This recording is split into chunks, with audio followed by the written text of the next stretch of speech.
Empatía es ponerte en los zapatos de otro, pero no abrocharte las agujetas. El otro día escuché esta frase en un podcast y me hizo completo sentido, porque creo que refleja el balance perfecto entre ponerme en el lugar de otro para comprender la situación por la que está pasando, sin dejar de ser objetivo. Como latinos, nos cuesta mucho trabajo empatizar con las personas de manera objetiva porque hemos crecido rodeados de una cultura que aplaude de manera exagerada la conmiseración. Entendamos por conmiseración el acto de identificarnos con la miseria de otros. Según el diccionario Oxford, se define como el sentimiento de pena y dolor por la desgracia o sufrimiento de alguien más. Ahora, no me malentiendan, no estoy diciendo que conmiserarse sea algo negativo, de hecho, todo lo contrario. La Biblia nos enseña en más de una ocasión cómo Jesús se conmiseró de personas que se topaban con él mientras él estaba aquí en la tierra. El problema no es conmiserarnos, el problema es conmiserarnos de manera objetiva, o dicho de otro modo, no pecar al conmiserarnos. Ahí va de nuevo. Como latinos, nos cuesta mucho trabajo empatizar con las personas sin pecar, porque hemos crecido rodeados de una cultura que aplaude de manera exagerada la conmiseración. Es tal el grado en que la cultura aplaude la conmiseración que parece no haber filtro. A ver, no.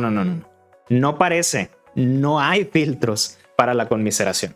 De hecho, aquellos que hacen un esfuerzo por mantenerse objetivos a la hora de empatizar en alguna situación en específico son vistos como fríos, insensibles y hasta inhumanos por el simple hecho de atreverse a, por un momento, cuestionar si deberían o no empatizar con alguien en alguna circunstancia.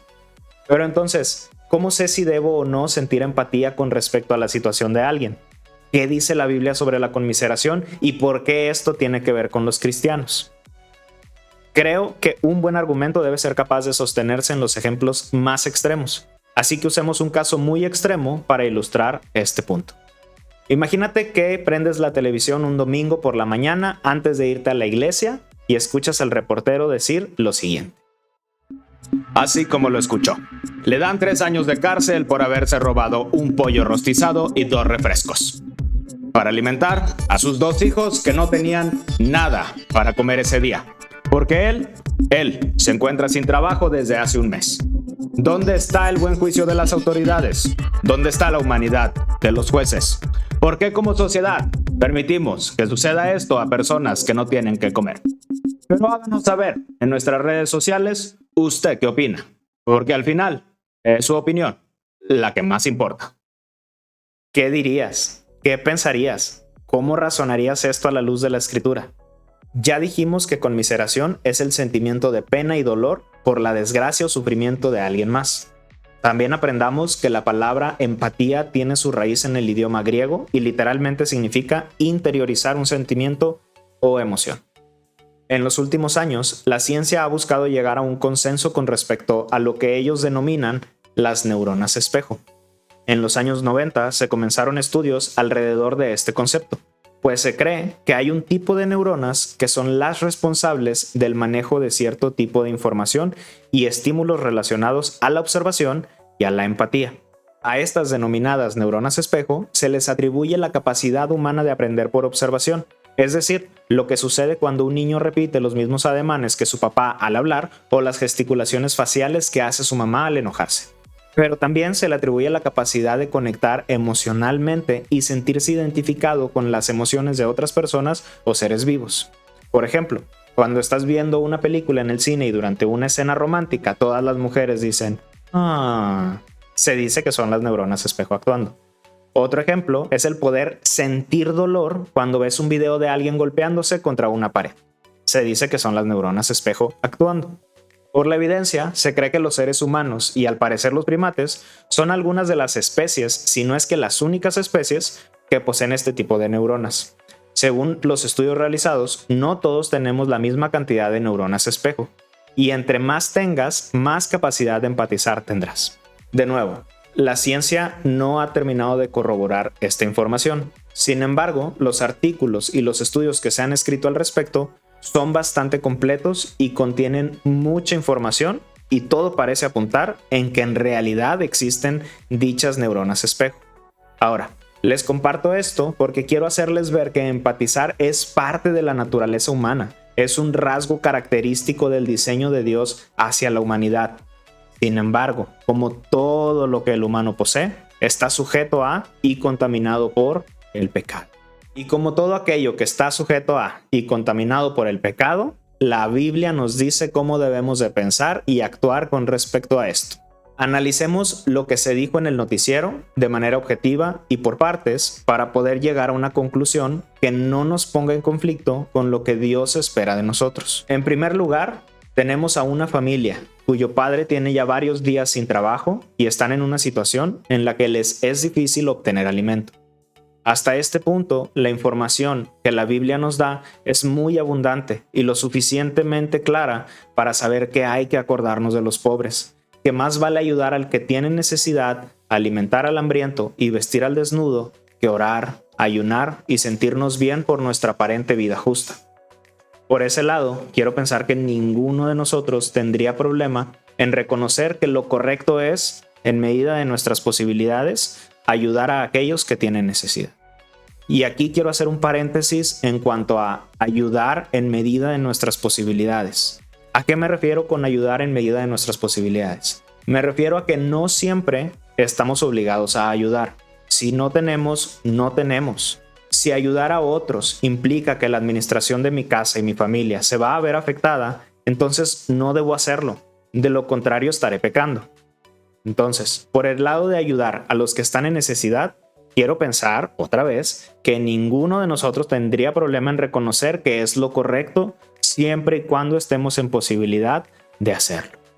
Pero estoy seguro que más de uno pensará, como yo en algún momento pensé, ¿qué hay cuando Jesús dijo en Mateo 26:11? Porque a los pobres siempre los tendréis con vosotros, pero a mí no siempre me tendréis. ¿No enseña este pasaje que siempre habrá pobres y que por lo tanto no debemos ayudarlos? La respuesta corta es no. La respuesta larga es, observemos Marcos 14:7, el mismo relato, pero con un detalle adicional que Marcos no omite. Jesús dice, porque a los pobres siempre los tendréis con vosotros, y cuando queráis les podréis hacer bien, pero a mí no siempre me tendréis.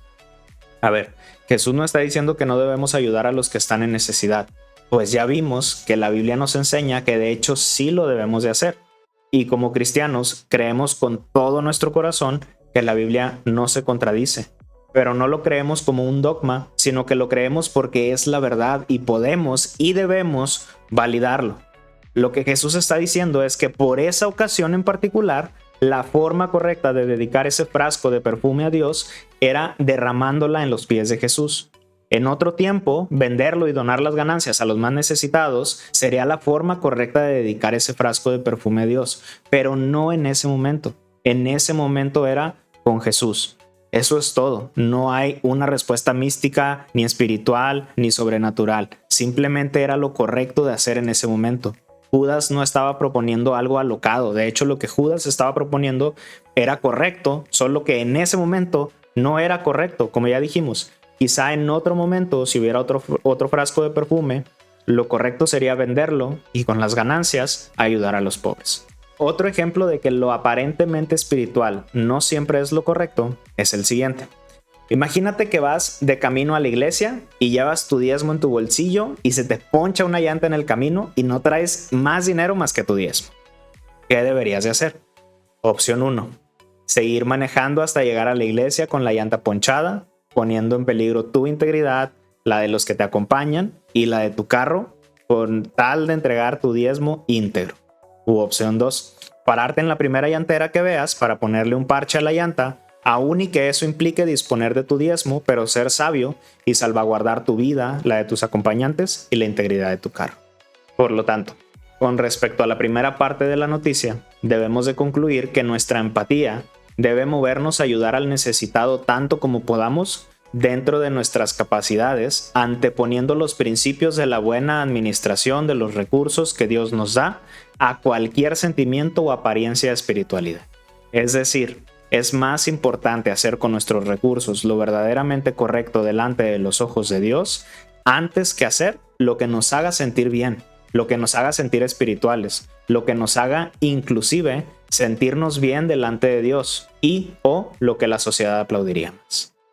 Para reforzar el punto de que nuestra empatía debe movernos a ayudar al necesitado tanto como podamos, observemos que en Efesios 4:28 el apóstol Pablo nos enseña que lo contrario a robar no es no robar, sino trabajar. Pero no solo trabajar, sino trabajar para compartir con los que tienen necesidad. De tal modo que el trabajo se vuelve un medio para generar ganancias, pero las ganancias no son el fin último del trabajo, sino el compartir con los que tienen necesidad. De tal modo que nuestro objetivo al trabajar y obtener ganancias no es enriquecernos, sino bendecir a otros. En Romanos 12:8, el apóstol Pablo dice que el que da, lo haga con liberalidad.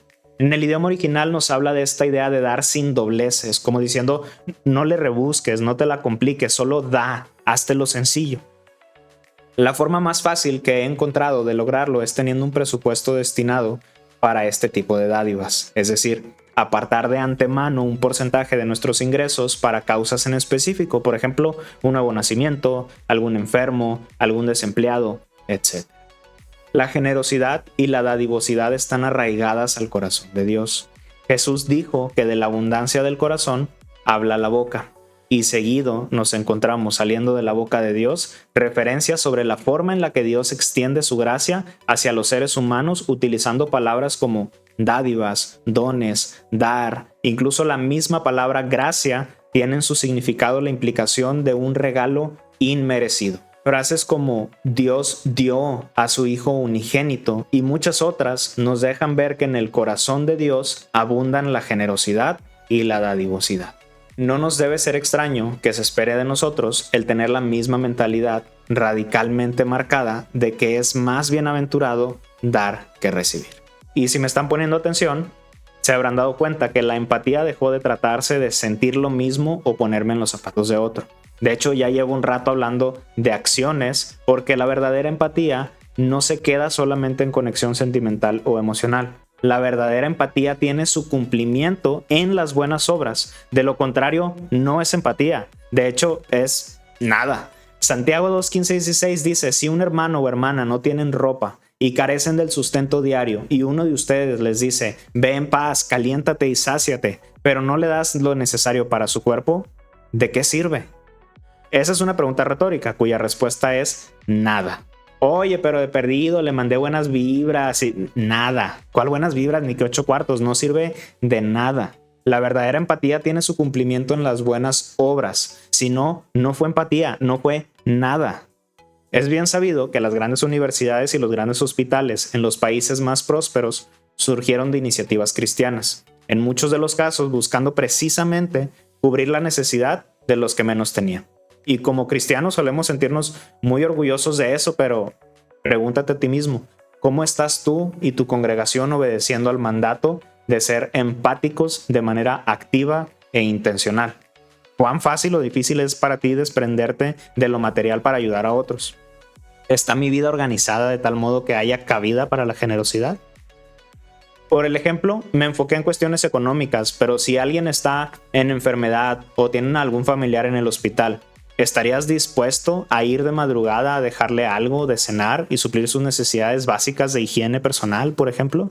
O si tu compañero de trabajo está teniendo problemas para terminar una tarea a tiempo, ¿te quedarías solamente mirando porque no es tu responsabilidad o estarías dispuesto a trabajar hasta tarde con tal de que él pueda entregar su reporte en la fecha en la que le fue solicitado? Regresando a la noticia, en segundo lugar, sabemos que la persona robó. Aquí la cuestión no es si robó mucho o robó poco, la cuestión es que robó, y sabemos que robó para alimentar a sus 2 hijos, y esto es lo que lo pone complicado, porque nos pone en un dilema ético. ¿Que robe y que los niños no pasen hambre? ¿O que no robe y que los niños pasen hambre y eventualmente sufran una descompensación y terminen por morir? A esto, mis hermanos, se le conoce como la falacia del falso dilema. Se dice que es un falso dilema cuando para desacreditar un argumento a propósito se proponen solo 2 alternativas a un cuestionamiento. Y es falso dilema porque esas 2 alternativas no son las únicas 2 alternativas. Piensa un momento en todas las alternativas posibles que tuvo esta persona hipotética para suplir lo necesario para un día de comida. Ofrecerse a barrer en la calle de algún negocio, pedir limosna fuera de un establecimiento, ir a una iglesia a pedir ayuda, buscar trabajo de ayudante en lo que sea, limpiar vidrios, meterse a trabajar a un autolavado, en fin, hay demasiadas cosas que pudo hacer, las opciones son muchas. ¿Por qué robar? La empatía es y debe ser objetiva. Por escenarios como este, aquellos que hacen un esfuerzo por mantenerse objetivos a la hora de empatizar en alguna situación en específico son vistos como fríos, insensibles y hasta inhumanos. Y es que, como dijimos, la cultura latina nos pone contra la espada y la pared con estos falsos dilemas, cuando en realidad robo es robo y merece el castigo que tenga que merecer por ese robo, a reserva de que el juez en su autoridad y misericordia decida dejarlo libre. De modo que no deberíamos acompañar a alguien en sus sentimientos cuando sufra las consecuencias de su pecado. Ojo, estoy diciendo que no debemos acompañar a alguien en sus sentimientos. No estoy diciendo que no debamos acompañarlos en lo absoluto. Llorar con el que llora y alegrarse con el que se alegra tiene sus condiciones. Y no me voy a alegrar con un ladrón que acaba de robar un banco y está feliz por haberlo hecho. Y no voy a llorar con alguien que perdió un dedo tratando de entrar a una casa a la fuerza. Me alegraré con aquel cuya alegría provenga o culmine en algo que no ofenda al Señor. Y me entristeceré con aquel cuya tristeza provenga no de una negligencia ni de las consecuencias de su pecado. Podré acompañar al ladrón predicándole el evangelio y haciéndole ver su error en amor para que sea movido a arrepentimiento. O también pidiéndole la dirección para ver si su familia tiene alguna necesidad y ver en qué manera yo o mi iglesia podemos ayudarle. Pero él merece estar en la cárcel por el delito cometido. Soy empático sin dejar de ser objetivo. De este modo podemos concluir que los jueces fueron justos, la humanidad de los jueces no está en duda, pues aprendimos que la empatía no se debe sobreponer a la objetividad. Y 3, como sociedad, los cristianos tenemos la responsabilidad de actuar activa e intencionalmente en beneficio de los que están en necesidad, tanto como nos sea posible, dentro del orden de Dios. Pero eso no es todo. El reportero dijo que cuál era nuestra opinión, porque nuestra opinión es lo más importante. El apóstol Pablo, el erudito de eruditos, dijo en alguna ocasión: aunque yo mismo podría confiar también en la carne. Si algún otro cree tener motivo para confiar en la carne, yo mucho más. Circuncidado al 8º día, del linaje de Israel, de la tribu de Benjamín, hebreo de hebreos, en cuanto a la ley fariseo, en cuanto al celo perseguidor de la iglesia, en cuanto a la justicia de la ley, hallado irreprensible. Pero todo lo que era para mí ganancia, lo he estimado como pérdida por amor de Cristo. Y aún más, yo estimo como pérdida todas las cosas en vista del incomparable valor de conocer a Cristo Jesús, mi Señor, por quien lo he perdido todo y lo considero como basura a fin de ganar a Cristo, y ser hallado en Él no teniendo mi propia justicia derivada de la ley, sino la que es por la fe en Cristo Jesús, la justicia que procede de Dios sobre la base de la fe, y conocerle a Él, el poder de su resurrección y la participación de sus padecimientos, llegando a ser como Él en su muerte, a fin de llegar a la resurrección de entre los muertos. Si el apóstol Pablo, que tenía todas las credenciales para emitir una opinión sensata sobre cualquier situación, dijo tener todo su conocimiento como basura, y en otro lugar dice que él no busca agradar a los hombres, ¿por qué deberíamos pensar nosotros que nuestra opinión es lo importante? ¿Qué importa lo que yo diga? Mi opinión está sujeta a lo que Dios opine de las cosas. Procuraré, pues, con toda diligencia, alinear mi mente a la mente de Cristo y pensar de manera bíblica y santa sobre cualquier asunto, aún sobre las noticias que vea en la televisión. Empatía es ponerse en los zapatos de otros, pero no abrocharse las agujetas. Yo soy Edson Medina y esto pienso.